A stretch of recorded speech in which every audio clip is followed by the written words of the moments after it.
Hello and welcome to Unit 3 of our Diploma Program in Tourism and Hospitality Management. In this lecture, we will discuss understand the fundamental aspect of organizational and behavior and performance. So with the context of the vibrant tourism and hospitality industry. My name is Yasir. So if you have any question regarding any issues, just please do let me know. So before I start, can you see my screen and can you hear my voice? Any issue? Yes. No. Okay. The concept. Uh, so learning outcome one today topic is learning outcome one. Be able to analyze the fundamental structure and objectives of an organization in the tourism and hospitality industry. Uh, Performance, the concept of performance focusing on three key aspects, cost, time, and quality. So these elements play important roles in determining the success and effectiveness of organization across various industries, including tourism and hospitality. So analyze the management structure of structure of tourism or hospitality organization using models of organizational behavior. So according to the Colin, any definition by you, any comments or any, Mm. Okay, as opportunity for ease and relaxations implying non-work time, the Oxford Dictionary defines leisure as the state of having time at one's disposal, a free occupied time. Essentially, leisure refers to all those waking activities that are not working related. So the word leisure itself comes from the Latin word layer, which means to be allowed. So now when we talk about layer services, we are referring to the services provided by various organizations to occupy leisure time. So these services could include anything from entertainment values like theme parks and cinemas to recreational activities such as sports clubs and fitness centers. Understanding behavior. Right. So here we are going to talk about the topic of behavior and its impact on personal and work objectives. Behavior encompasses anything individuals, groups, or teams do that either hinders their ability to achieve their goals or create dysfunctions within themselves or the systems they operate in. Dysfunctions can be seen as any disturbance that prevents a person or a system from fulfilling its intended role. Think of it as behavior that get in the way of success, whether it's work or in personal life. It could be, conflict with colleagues or even self-doubt. Identifying and addressing these behaviors is impact for achieving success and fulfillment in both personal and professional, life.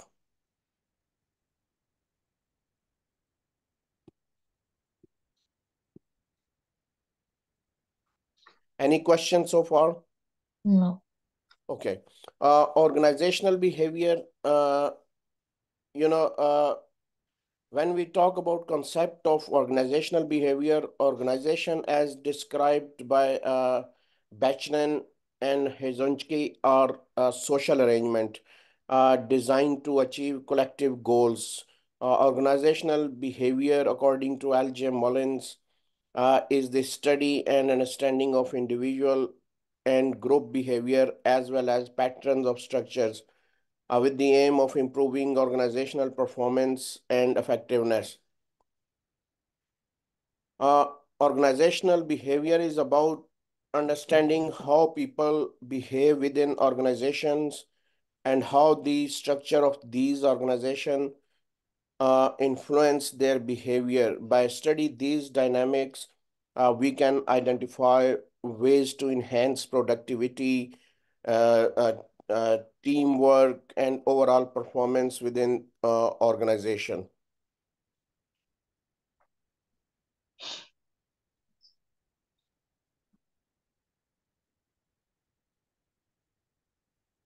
Organizational structure. Any comments? Anything about our organizational structure? Have you got any idea about it? Mm-hmm. No. Okay.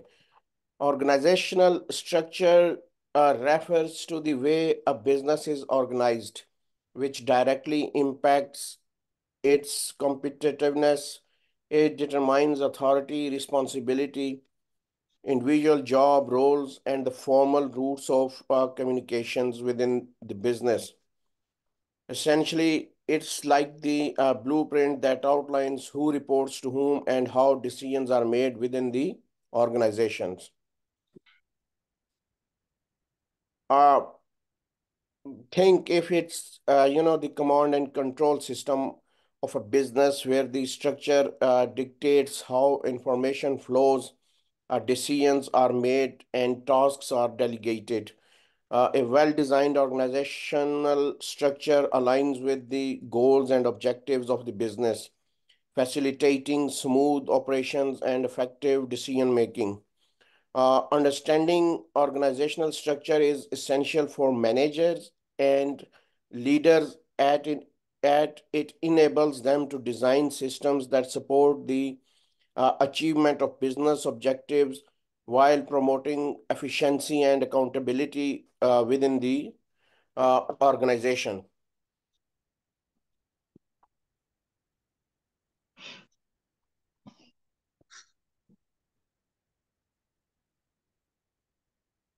Uh, Organization structure of a business will depend on several factors, including size of the business, type of the business, management and leadership style, the competitive environments. So small businesses often have informal or flat hierarchical structure where there are fewer layers of management and a more direct line of communications. Uh, in contrast, large and more complex businesses tend to have more detailed structures with multiple layers of hierarchy, departments, and functions to manage the increased scale and complexity of operations. Uh, Types of businesses, then, does the business operate from just one or several locations? Is the business in the service or manufacturing sector? Does it have overseas operations or outsource any significant operation business activities? Main workforce is unskilled, semi-skilled, or highly skilled.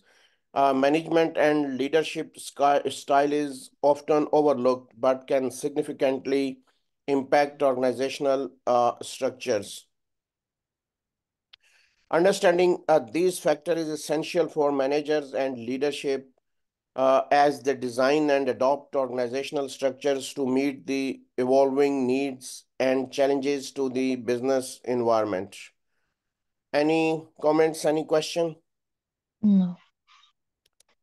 Okay, internal organization of firms, small firms, each worker may undertake a range of roles. The structure may be informal or fluid.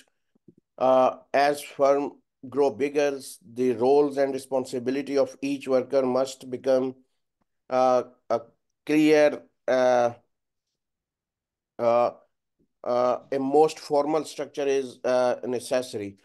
So basically, as organizations expand, they typically develop more specialized functions and a department to manage various aspects of their operations. This evolutions from an informal to a formal structure reflects the need for greater coordinations, control, and efficiency as the organization grows and becomes more complex. functional areas. Any idea about functional areas, Sunani? Like the parts of the organization or the business. Yes, a function is the specific job of a person or department. Very common. You can see here finance, HR, or human resource, sales and marketing, then production and operations. So functions basically refers to the specific job or responsibility of a person or department within the organization. So the main areas include, the finance, HR, sales and marketing, and production and operations. So each, functional areas play a important role in achieving the organization's objective.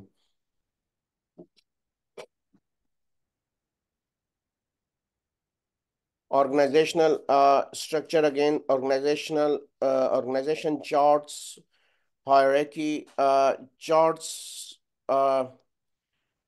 Here, when we talk about charts and hierarchies, organization charts are, you know, representation of job roles and lines of responsibility within a business. They provide a visual overview of the organization's structure, showing who reports to whom and the overall hierarchy of authority.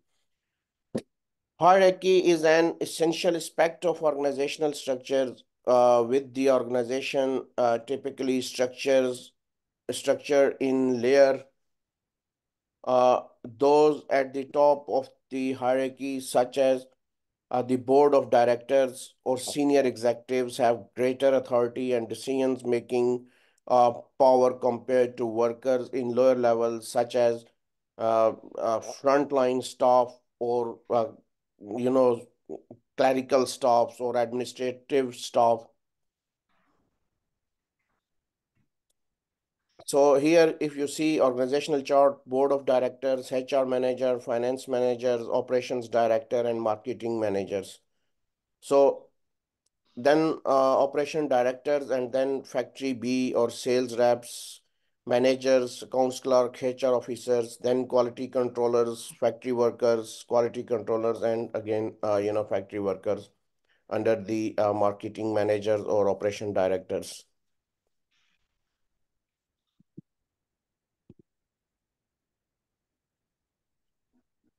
Evolution of management, thoughts or development of management thoughts. So throughout history, various management approaches have emerged. Scientific management, time and motions, classical administrations, human relations approach, systems approach, contingency approach, new organizations. So when we talk about scientific management, this focused on improving efficiency through time and motion studies. Classification administration emphasized the importance of process and hierarchy in organizational design. Human relation approach highlighted the significance of social factors and employee motivation in organizational performance. A system approach viewed organizations as complex system with interconnected parts. Contingency approach recognized that there is no one size fits all solutions and emphasized the importance of adopting management practices to fit specific circumstances. A new organization reflects the latest trends and innovation in organizations, design and management practices.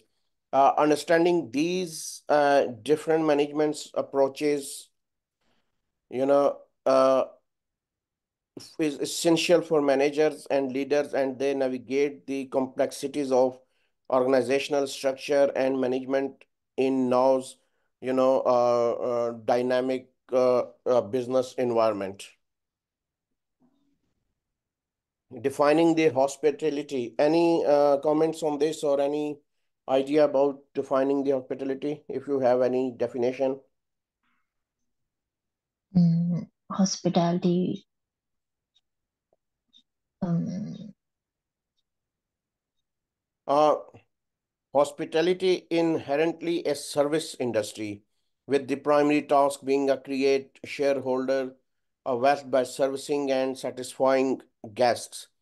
They encompasses a wide range of industry segments, including hotels, restaurants, clubs, managed food services, planning, tourism-related businesses, and travel, providers. So, one of the defining characteristics of the hospitality industry is that the product purchase is often intangible, or perceived quality of the product is heavily influenced by the service method in which it was received. So, they highlighted the importance of exceptional services. Service delivery is ensuring guest satisfaction and a loyalty. Next, defining the hospitality. Uh, Guest satisfaction. Again, in hospitality, the services provider are considered to be a part of the product itself, as you know that noted by Langhorne, guest satisfaction goes beyond receiving a valuable service for their money. Guests must also feel valued and respected by the workers providing the services. This emphasizes the important role of interpersonal interaction and customer service skills in the hospitality industries. So various other writers, including uh, you know, uh, Batch and Shuttle 2005, Langhorne 2004, Versa 4, and Winstead 2000 have highlighted the significance of guest perception and emotional connection in achieving guest satisfaction and building a long-term relationship. Scope of hospitality tourism industry, Walker 2007. According to him, industry encompasses diverse sectors, including lodging, like hotel, motel, resorts, uh, assembly and event management, convention, meeting, uh, expositions, then restaurants and managed services, recreation, park attraction, gaming and travel, air, rail, cruise, ship, coach, automobile. So the broad scope highlights the interconnectedness of various sectors within the hospitality tourism industry and the diverse range of experiences and services offered to guests and travelers worldwide. Any questions so far? no.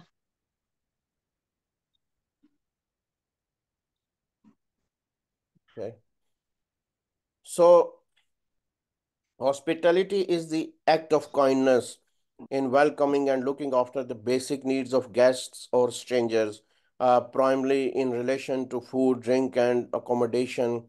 It encompasses the relationship process between a guest and a host, emphasizing reception and entertainment with liberty and goodwill. Uh, Understanding that these foundational principle of hospitality is essential for anyone aspiring to work in or contribute to the vibrant and dynamic hospitality industry.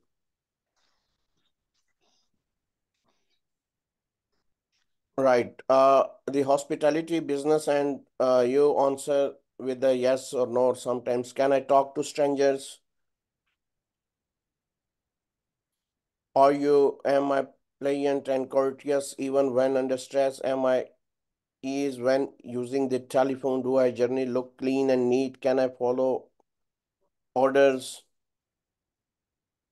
So give yourself 2 points of each. Point one for sometimes, let's say, uh, point two for each yes, and zero for no. So if you scored 16 points or more, you would make excellent hospitality worker. So this self-assessment helps identify your strengths and areas of improvement in relation to the qualities needed in the hospitality industry. So what do you think about, if you know, that quick survey? Can you talk to strangers in terms of Sometimes, working hospitality business?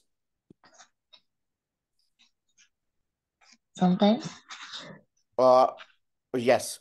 Okay. Am I pliant and courteous even when under stress? yes, Yes. So am I at ease when using the telephone? yes, Okay. Do I generally look clean and neat? Obviously at workplace, always. yes, Okay. And can I follow orders? Orders mean yes, obviously guest expect, that good services from, hospitality businesses, or they can ask several kind of things. So can you follow orders? yeah, yes. Yeah, that's it. So, do I accept criticism gracefully? Yes, Yes. Do I like staying busy? sometimes, Yes, sometimes. So, do I do detailed work well? yes, Good. So, what do you think? Do you enjoy working with other people? yes, Yes. So, do I enjoy helping people? yes, yes. Yes. So, basically, give yourself 2 points for each. Yes, 1 point for sometimes, and zero. So, you give one for this one, and then two for each. No, you said sometimes for this one, any one of this? No, No, okay. yeah, So, the which seven, one? Sorry, seven. number seven. Yeah, do I like staying busy? Yeah. So two, eight, and then uh nine for these questions. Okay, Disney service model. So uh have you ever heard about Disney models? Seven Disney Yeah, model, or sorry? yeah. Okay, so what do you think about, or just That they have to hug the children okay? unless they want to stop.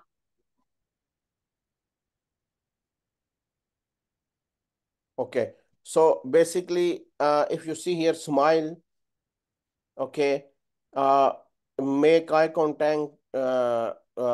contact, respect and welcome all guests, value the magic, initiate guest contact, creative service solutions, end with the thank you. So, by embodying these principles, hospitality workers can create memorable experiences for guests and uphold the highest standards of services excellence. Okay. Any questions? Any comments or anything so far? No, Okay. Have you ever heard about seven deadly sins of services? no. Okay. So these are obviously opposite of Disney service model. Apathy, absence of passion, brush off to ignore or behave coldly towards, coldness, condescension, lack of respect, robotics, rule books, or run around from evasive excuses. So ever you experience any of these when you go to, when you, I mean, personal experience, when you What might be you went somewhere else with your family and staying in the hotel, and have you ever experienced one of these?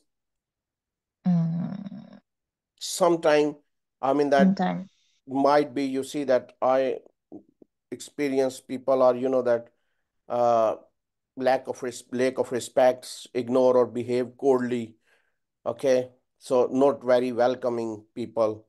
So basically, this one is absence of passion or atheism in serving, customers.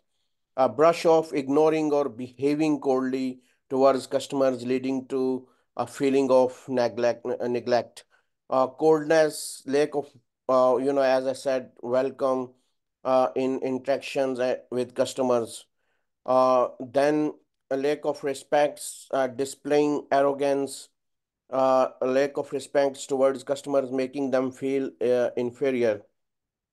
Robotics mean providing services in a mechanical or impersonal manners, lacking human connections. Rule book, uh, that adhering to policies and procedures without considering individual customer needs.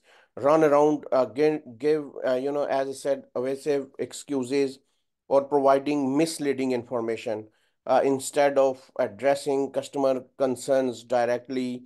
Understanding and avoiding these sins is essential for hospitality and tourism organizations to deliver exceptional service and enhance customer satisfactions. So these are, to be honest, very that important things to remember. Both Disney model and then seven deadly sins of services. Any questions so far? No. Okay, good. So analyze the objective of tourism or hospitality organizations. So tourism marketers are in the business of reminding and making customers aware of their needs. Customers have to be motivated to act and satisfying their wants and needs, while marketers need to trigger the process of supplying objectives and potential motives. So, uh, understanding customers' needs and preferences, tourism and hospitality organization can tailor their marketing strategies to effectively communicate the value propositions of their products and services and encourage customers to take actions. Uh, Spotlight on tourism. Victoria Visitor Center is member of the Visitor Center network. Staff are available to provide travelers with tourists information, assistance, advice. The Tourism Victoria Visitor Center provides traveler with a wide range of service, including professional visitor counseling, helpful travel information, literature and accommodation reservation. So Tourism Victoria 2015. So basically, visitor center aims to enhance travelers' experiences and satisfaction, ultimately contributing to the success of that Victoria tourist industry, uh, obviously, which is one of the visitor center.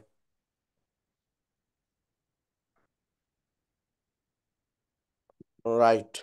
Objectives needs recognition for the process start. There needs to be a stimulate need must be triggered and identified.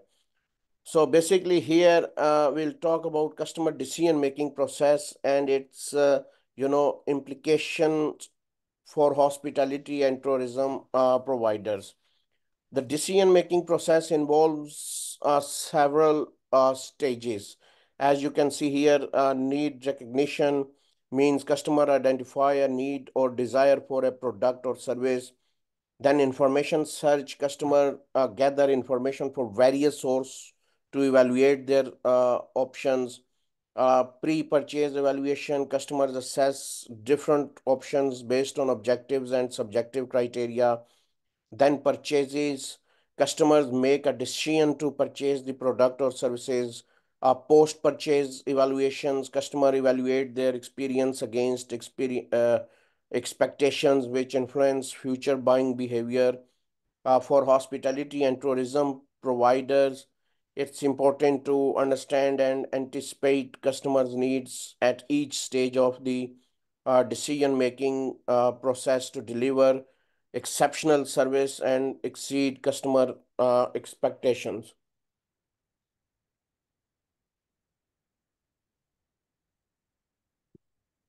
Any questions so far? No. Okay. So evaluate how the structure of organization helps uh, it to achieve its objective. So organizational structure, clear goal, smart objective, end of the task, what you want to achieve.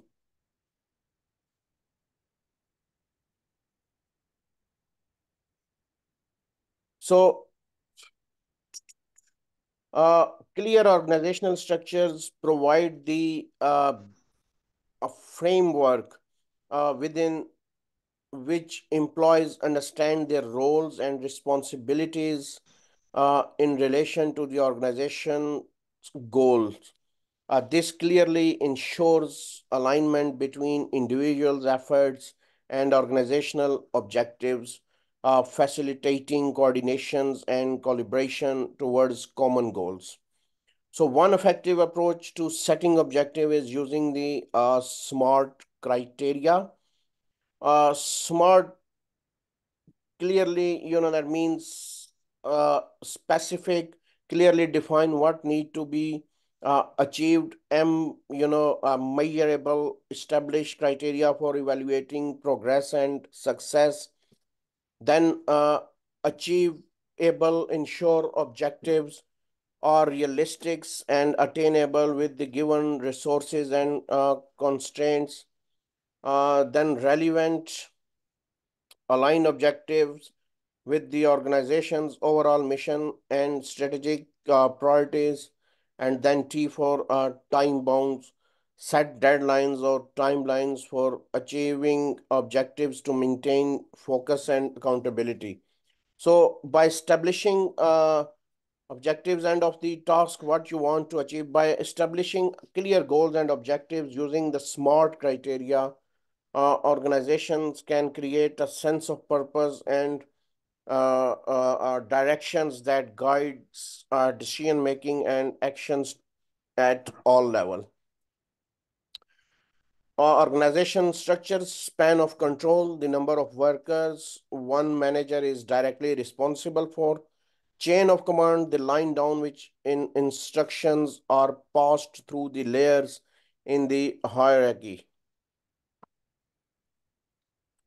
Tall organizations, these have many layers, small span of controls.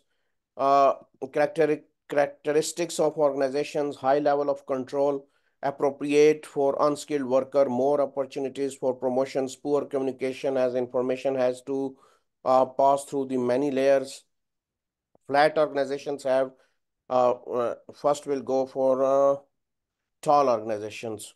So tall organization offers more opportunities for promotion and career advancement due to the hierarchical structure. Uh, but poor communication can be a challenge as information need to pass through multiple layers of management, leading to delays and inefficiencies. Understanding the characteristics to tall organizations help and us appreciate their strengths and weaknesses in achieving organizational objectives, guiding decisions about organizational design and structure. Any question about tall organizations? No. Okay. Then next one is flat organization. Few layers, large span of controls. So flat organizations, low level of control. Flat organizations are characterized by having a few layers first. So few layers of management and large span of control. The structure promotes a more streamlined and decentralized approach to decision making and communication. Low level of control with few layers of management, decision making authorities are decentralized, allowing skilled, experienced, and motivated workers a greater autonomy and empowerment. So flat organization basically helps us appreciate their responsiveness in meeting organizational objectives, particularly in dynamic and fast-paced environment.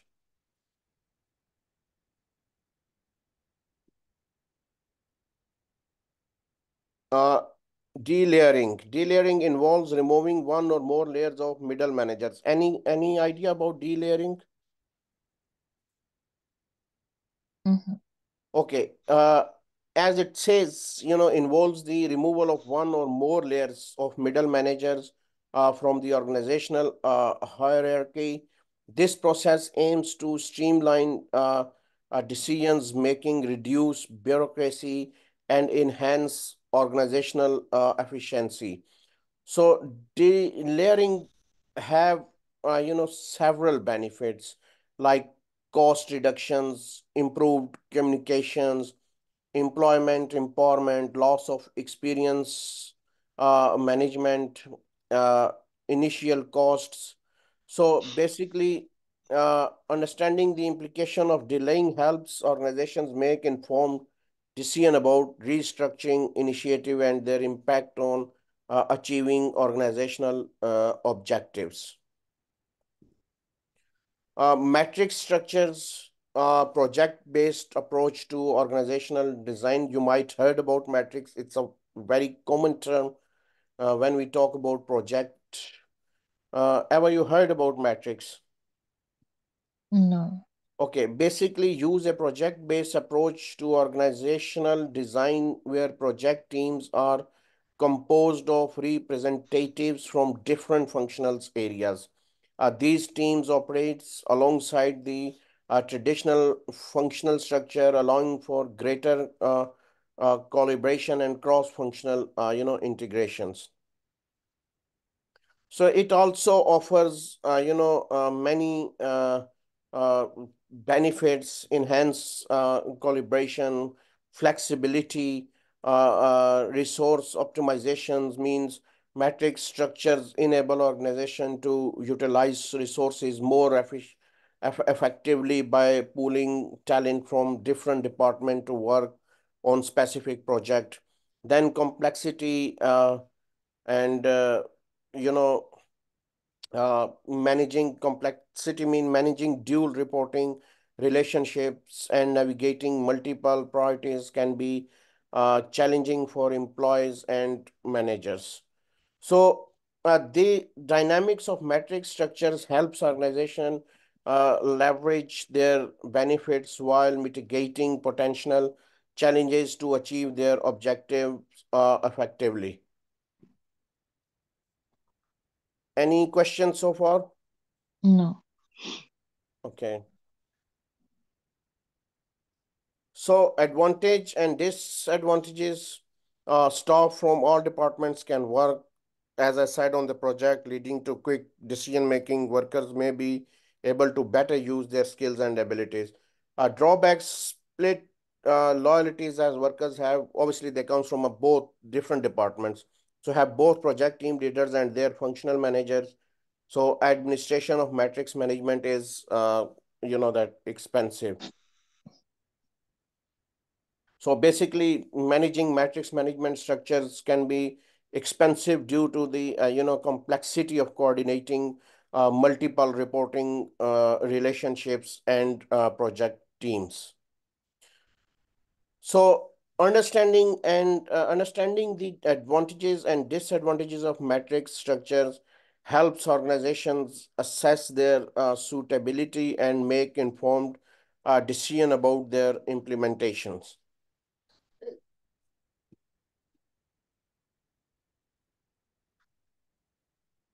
Centralization's authority of our decision making remains with senior So benefit of centralizations, firms can benefit from economic of scales, ensures the activities throughout the business fit with the organization's objectives. Quick decisions can be made by managers who are skilled at decisions making.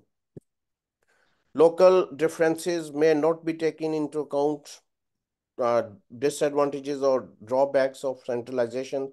Employees cannot use their knowledge of working at the coal face, and then workers may become demotivated. So,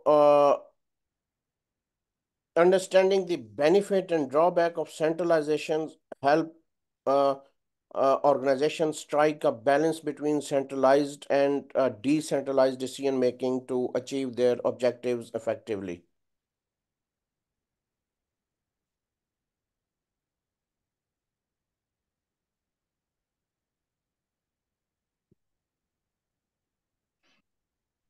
Right. So here is a decentralizations. Decision making is delegated down the hierarchy. Benefits and disadvantages. Staff are empowered to make decisions. Local conditions can be considered when making decisions. Experience of all worker is utilized. Then drawbacks. Uh, Consistent corporate message may not be delivered. Fewer chances for of benefiting from economies of scale. Workers down the hierarchy may be less skilled or decision making. So basically, mix economic of scale, decentralization reduce the opportunities to benefit from economies of scale as decision making authorities dispersed across different level of the hierarchy. So also workers down the hierarchy may be less skilled. Workers lower down the hierarchy may lack the necessary skills and experiences from effective decision making, leading suboptimal outcomes and inefficiencies. So advantage as disadvantage of centralization helps organization evaluate the trade-offs and determine the most appropriate approach to decision making for their specific context and objective. Flexibility workforce, understanding flexible workforce. Any comments on this or any idea about this? No, is this also a structure? uh it's it is a part of the structure, but it's not a directly Oh, organizational structure. It's a flexible workers, but it is a part of structures. You need a workers for your business. okay. So any idea about flexible you know uh flexible workforce? No. Okay. So basically, when we talk about flexible workforce, flexibility in workforce can be achieved through various means, including core workers and usually full-time and permanent know the firm well, typically managers and typically managers and specialists.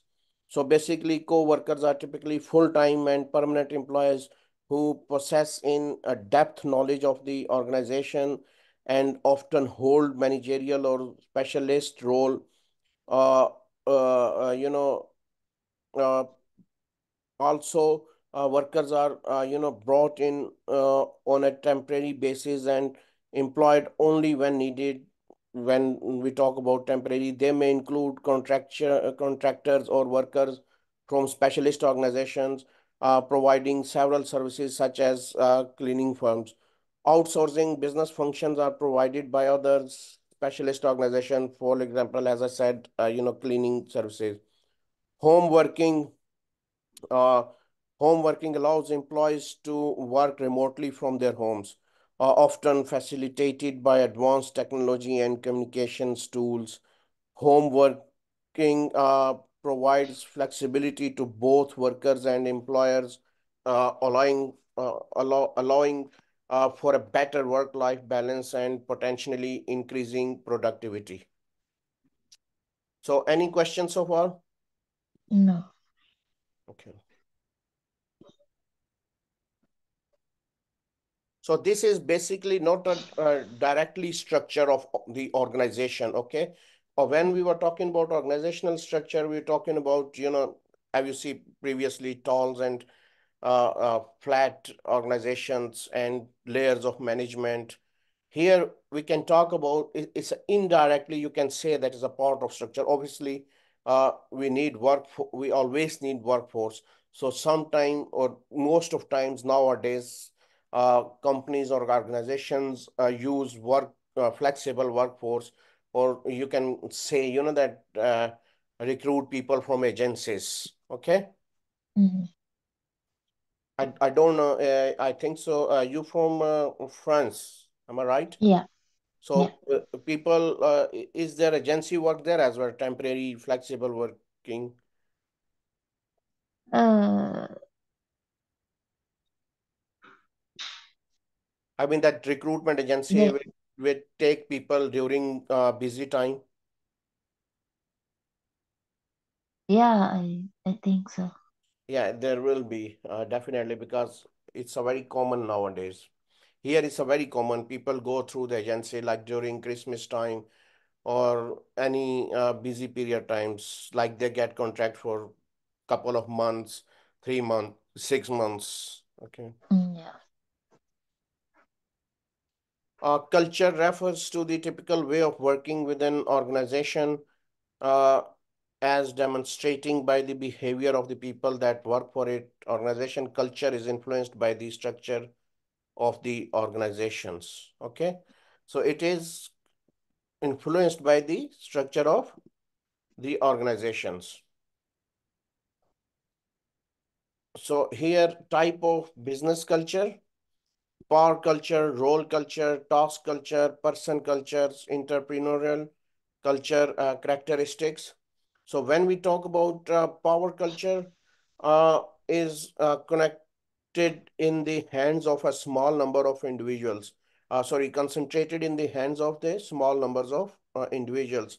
Decisions are made swiftly, often by those in position of authority. Role culture with the organization are highly structured and defined. Bureaucratic, tendencies may prevail, potentially hindering creativity and innovations.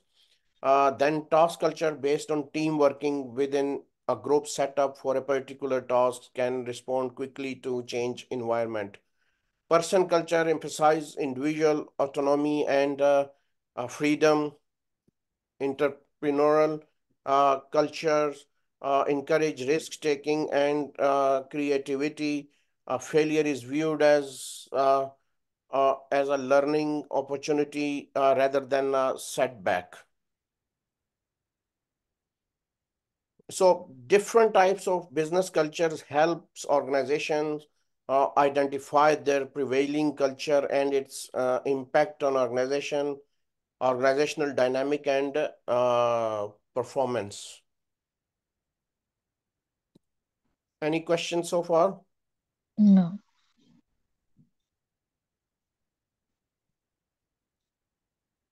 Okay, so next is importance of teamwork. Teamwork can increase labor productivity, encourage innovation, improve employee commitment and motivation, increase quality, lower absenteeism and labor turnover.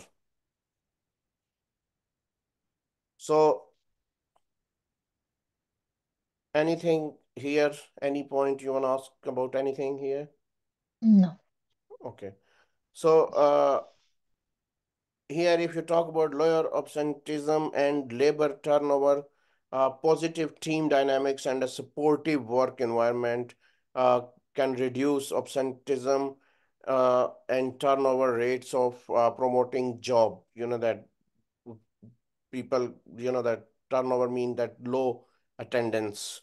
So, understanding the benefits of team work empowers organizations to foster a collaborative culture and leverage the collective efforts of their employees to achieve common goals.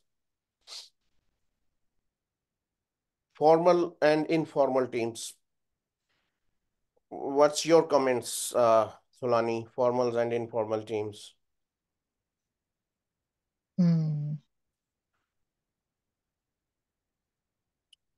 Formals group are intentionally created to fulfill specific organizational objectives. Members of formal team have defined roles and responsibilities, and there is a typically a designated leader to oversee team activities. Uh, Informal teams or groups arise, they are based on the social and psychological relationship between group members. So these groups are focused on fulfilling social needs rather than business objectives. Informal groups may provide support and support for formal teams, but do not have predefined roles or leadership structure. So understanding the distinctions between formal and informal teams helps organization effectively manage and leverage both type of group dynamics within the workplace. Characteristic of effective teams. Obviously, effective teams are likely to display the following characteristics: clear shared goals, defined roles, open and honest communication, must mutual trust, effective decision making, balanced participations and leadership, cooperation, ways of managing conflicts. So these all are important, points. So understanding these characteristics also helps organizations cultivate and sustain high performing teams capable of achieving outstanding results. Effectiveness of a team can depend upon skills and abilities of the team members, size of the group, task to be undertaken. So skills and abilities of the team members, the collective skills, expertise, and competencies of team members significantly impact the team effectiveness. So teams comprising individuals with diverse skill sets and complementary abilities are often more successful in tackling complex tasks and achieving objectives. Size of the group, the size of the team can influence its effectiveness. Smaller teams may be more, cohesive, facilitating better communication and decision making.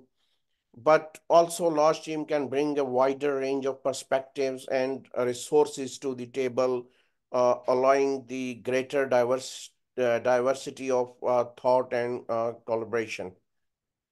Then tasks to be undertaken, the type of complexity of the task being undertaken play an important role in determining team effectiveness. Some tasks may require specialist expertise or intensive collaboration, while others may be more routine or individual oriented. So teams must align their composition, structure, and approach with the specific requirements of the task at hand to maximize effectiveness. Understanding these three factors helps organizations optimize team composition, structure, and process to enhance overall performance and achieve desired outcomes. That's it for today. You can visit for a quiz. Uh, just let me check quickly. So can't open here. So anyway, if you want to visit, you can visit the quiz and complete it for your knowledge and information. Okay. Yeah, then what's going on? There are some references, Organizational Behavior for Leisure Services, Conrad Lashley and Darren Lee Rose, 2003. So for further reading, you might have some books or material on your learning management system. And that's it for today, Cholani. And if you have any question, you can drop me an email at yasir@ukversity.co.uk. So any issues, concerns, or questions so far? No. Okay, so your next lecture is tomorrow, 5 o'clock. I hope you know about. Yeah. Okay. Thank you very much, Nilani. Thank you very much. Have Thank a good you. evening, and I'll see you tomorrow. Okay. Bye. Bye. Good Bye for evening. now.